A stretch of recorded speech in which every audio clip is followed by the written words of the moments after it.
to the Prime Minister of India, my friend, the great Narendra Modi.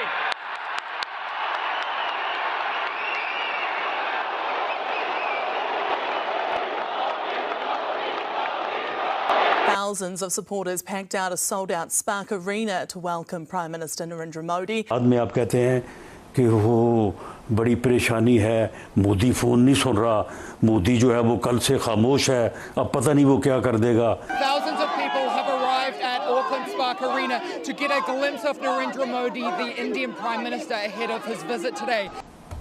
ये कितनी बदकिस्मती है कि बाद में आप जिसके साथ हाथ मिलाने के लिए तरसते हैं. कब तक आखिर हम लोग बाहर के मुल्कों में जाएंगे, हमें रिस्पेक्ट नहीं दी जाएगी. हमें यही कहते हैं कि भिखारी आ गए मांगने के लिए, यहाँ हम लोग दुबई पहुंचते हैं, यहाँ सऊदीया पहुंचते हैं. ये बड़ी अच्छी डेस्टिनेशन हम लोगों ने रखी हुई है, चाहे दुबई जाए चाहे सऊदीया जाए, मांगना इस कंपल्सरी हो. Christopher Luxon promised this would be a historic visit, and that has proven to be true, with crowds lining the streets to welcome one of the most powerful people in the world. Sir, India इतना powerful कैसे होगा economically, politically, हर forum पे उसकी बात चलती है. पाकिस्तान शदीद खतरात में घिरा हुआ है. मैं बताता चला रहा हूं कि पाकिस्तान का वजूद खतरे में है, इसकी सालमियत खतरे में है. Chants from the Indian diaspora echoed across central Auckland. Thousands lined the streets for a glimpse of one of the world's most powerful leaders. जो भारत का है, हमारा भी वही डीएनए. सर, हमारा डीएनए वही है ना जो हिंदुस्तान का डीएनए, हम वहीं से तो आए थे. New Zealand and India have agreed to forge closer ties. Very proud of Modi. Modi did a very good job and proud to be an Indian, proud to be a New Zealander. Modi's way! Modi's way! A show of support for the first visit by an Indian Prime Minister in 4 decades. Thousands of people have arrived at Auckland Spark Arena to get a glimpse of Narendra Modi. जी दोस्तों, लगता ये था कि ये जो New Zealand के वजीर आज़म हैं क्रिस्टोफर लक्सन, ये तो ऐसे लगता है कि बीजेपी का हिस्सा है. वो कैसे ये बीजेपी का हिस्सा लगते हैं कि जिस तरह ये तकरीर कर रहे थे और जिस तरह वो बातें कर रहे थे, मुझे तो ऐसे लगा कि ये शख्स जो है वो मतलब ही इज़ पार्ट, वो शायद नरेंद्र मोदी को इतना खुश कर रहे हैं, इतना खुश कर रहा था और ऐसे जैसे पता नहीं उसने आगे से बीजेपी की टिकट लेनी है. मतलब मेरे लिए थोड़ी-सी ये बड़ी एस्टोनिशिंग चीज़ थी. थोड़ा-सा एक्स्ट्रा चले गए. ये ज़रा देखिएगा कि एक तो चलो वो डियास्पोरा की तारीफ़ें कर रहे हैं कि तुम ये कर रहे, तुम वो कर रहे हो. ज़रा सुनिएगा और फिर एयरपोर्ट छोड़ने गए, एयरपोर्ट लेने आए. ये ज़रा देखें इनको. It's like not in numbers but in everyday New Zealand life. Because जी हाँ दोस्तों सभी का स्वागत. दोस्तों, जैसा वीडियो में देखा किस तरह पाकिस्तान के पीएम जो दिल्ली में आए थे और दिल्ली की मीटिंग में जो वो एक ऐसा बयान दिया, उस बयान को सुनते पाकिस्तानियों के औकात ढिल. दोस्तों, उन्होंने साफ कर दिया कि हमारे डीएनए इंडिया से मिलती है. दोस्तों, अब सोचने वाली बात की सबसे बड़ी मतलब अच्छा कंट्री मुस्लिम कंट्री है और अच्छा भी देश है, लेकिन दोस्तों यही पाकिस्तान का नाम लिया कि आखिर इंडिया का नाम लिया. इंडिया कुछ दोस्तों इतना खास कर रहा है तो पाकिस्तानियों को दिल पर जख्म पहुँच रहा है. खैर दोस्तों, आपको वीडियो को लाइक करें, चैनल को सब्सक्राइब करें, इसी वीडियो से मात्र. whoever you are in this country, whoever you are, this community is already part of your story, whether you have noticed it or not. Because it's the nurse who holds your mum's hand on the night shift when you can't be there yourself. It's the doctor in the emergency department at 3 in the morning, and it's the GP who finally gets your kids seen. It's the dairy owner who knows your name and your order and keeps the lights on at the end of the street. It's the family who took a punt on a small business, took a risk, and now pays the wages of your neighbours. It's your local accountant who's helping you do your finances and, importantly, your tax returns. It's the engineer who designs the roads that you drive on. It's the IT specialist who keeps your bank and your hospital running. And it's the teacher who stands in front of your children every single morning. What that really looks like, not in numbers, but in everyday New Zealand life. Because whoever you are in this country, whoever you are, this community is already part of your story, whether you have noticed it or not.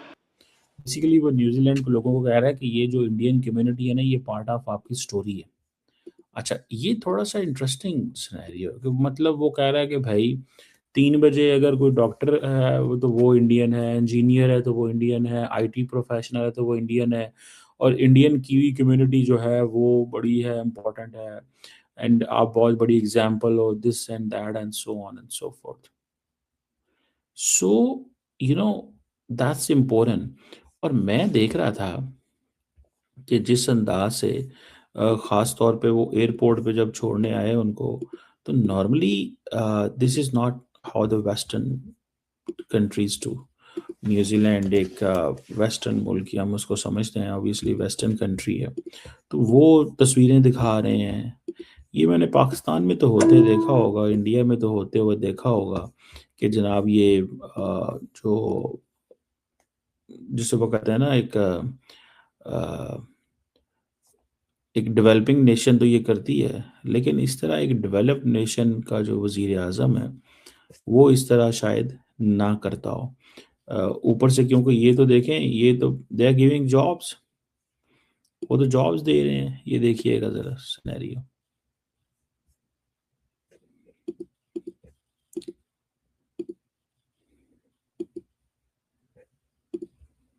ये basically when he is meeting with the people और ये उनको good bye कह रहे हैं और उससे पहले जनाब उनको वो दे रहे थे, तस्वीरें दिखा रहे हैं कि देखो जनाब आप खुद एयरपोर्ट छोड़ने आए। वो रात को ही आया, रात को ही निकल के, मेरे ख्याल है एक दिन मोदी रहा है वहाँ पे। सो द पॉइंट इज़, और नमस्ते और ये चीज़ें करना और बहुत ज़्यादा ये देखिए तस्वीरें दिखा रहे हैं। तो मुझे लगता है कि शायद इन्होंने बीजेपी की टिकट लेनी है। ट्रस्ट मी, मुझे तो ऐसे ही लग रहा है। लेकिन ये जो सारी तस्वीरें उसने नहीं दिखाई, कुछ दिखाई और ये कहा है कि ये तुम्हारे लिए है। The reason behind is may be कि वो उन्होंने किसी ने बताया होगा कि ये करने से you can win Narendra Modi. अच्छा, दोनों की जो टू वे ट्रेड है वो तकरीबन 4 अरब डॉलर के तकरीबन जिसे आप कह लें कि 2.5 अरब डॉलर के करीब है, ठीक है? और तो इतनी कोई बड़ी ट्रेड नहीं है, पहली बात तो ये। जो मर्चेंडाइज़ ट्रेड है वो 1.3 बिलियन डॉलर है और ये मैं न्यूज़ीलैंड के वो उसमें बता रहा हूँ। और जो दूसरी है वो थोड़ी कम है, वो मतलब जो टोटल गुड्स एंड सर्विसेज वो ज़्यादा है, ठीक है जी। इंडिया जो है उसको ट्रेड सरप्लस है, वो उनके साथ काम शाम करते हैं। और दूसरा, न्यूज़ीलैंड का वज़ीर-ए-आज़म ये भी समझता है कि ये आए हुए थे लास्ट टाइम ना इधर, तो सिखों के हवाले से जो इंडिया की पॉलिसी है उसको बहुत सारी चीज़ें ये नरेंद्र मोदी वहाँ पे जो इनको गुरुद्वारा भी लेके गए थे, इफ़ यू डोंट रिमेंबर, मुझे याद है ये प्राइम मिनिस्टर को। दूसरी फिर एक और बात भी है कि you know what seems now, जो चीज़ नज़र आती है एट दिस मोमेंट, वो ये है कि शायद प्राइम मिनिस्टर लक्सन ये समझता था कि अगर ये ऑस्ट्रेलिया आ रहा है और न्यूजीलैंड आ रहा है तो मीन्स कि इसने न्यूजीलैंड और ऑस्ट्रेलिया को बराबर गिना है, तो दैट इज़ इम्पोर्टेंट फॉर अमी। तो ये बेसिकली फार्मास्यूटिकल्स, मेडिसिन्स, मशीनरी वगैरह में बिजनेसेस ज़्यादा करते हैं और टेक्सटाइल एंड ऑल दैट। और दूसरा ये है कि India New Zealand free trade agreement